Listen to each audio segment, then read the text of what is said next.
আজ পহেলা বৈশাখ। আপনারা জানেন 1432 বঙ্গাব্দতে উপনীত হলো বাংলাদেশ।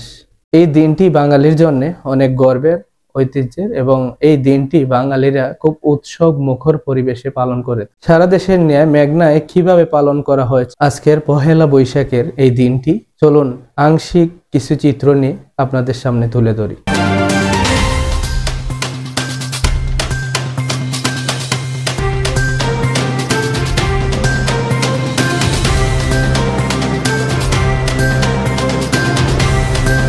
সারা দেশের ন্যায় মেঘনায় পহেলা বৈশাখ বাংলা নববর্ষ 1432 উদযাপন করা হয়। 14 এপ্রিল সোমবার দিনব্যাপী উপজেলা প্রশাসনের আয়োজনে উপজেলা পরিষদ প্রাঙ্গণে পহেলা বৈশাখ উপলক্ষে বৈশাখী শোভাযাত্রা, জাতীয় সঙ্গীত পরিবেশন এবং এসো হে বৈশাখ গান পরিবেশনের মাধ্যমে বাংলা নববর্ষ 1432 এর উদ্বোধন করা হয়। পরে উপজেলা পরিষদ হল রুমে পহেলা বৈশাখ উপলক্ষে সাংস্কৃতিক অনুষ্ঠান ও মেঘনার সকল শিক্ষা প্রতিষ্ঠানে নিজস্ব ব্যবস্থাপনায় উৎসব মুখর পরিবেশে সাড়ম্বরে বাংলা নববর্ষ উদযাপন করা হয়। পহেলা বৈশাখ উপলক্ষে রচনা ও চিত্রাঙ্কন প্রতিযোগিতার পুরস্কার বিতরণী শেষে হাসপাতাল ও এতিমখানা সমূহে উন্নত মানের বাঙালি খাবারের আয়োজন করা হয়। কেন্দ্রীয় নির্বাহী কমিটি বিএনপি কুমিল্লা বিভাগ এর সাংগঠনিক সম্পাদক অধ্যক্ষ মোহাম্মদ সেলিম ভূঁইয়ার নেতৃত্বে পহেলা বৈশাখ বাংলা নববর্ষ 1432 উদযাপন করা হয়।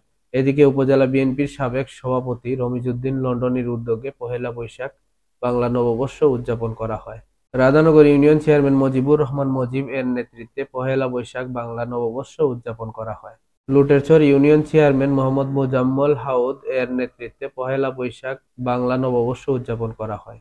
বড়কান্দা ইউনিয়ন চেয়ারম্যান ফারুক হোসেন রিপন এর নেতৃত্বে পহেলা বৈশাখ বাংলা নববর্ষ উদযাপন করা হয়। এছাড়াও মেঘনার বিভিন্ন জায়গায় উৎসব মুখর পরিবেশে দিবসটি উদযাপন করা হয়।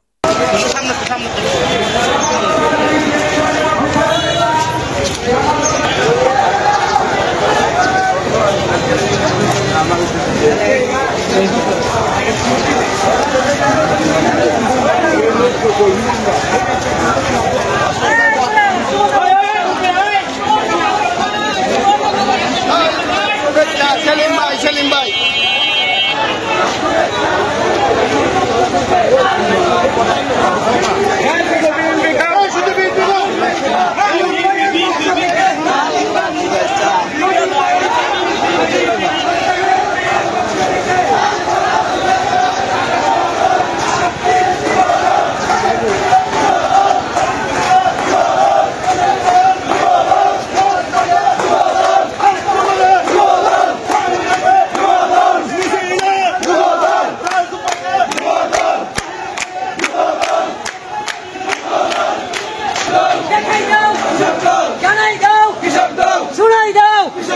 সামনে কি আগে কি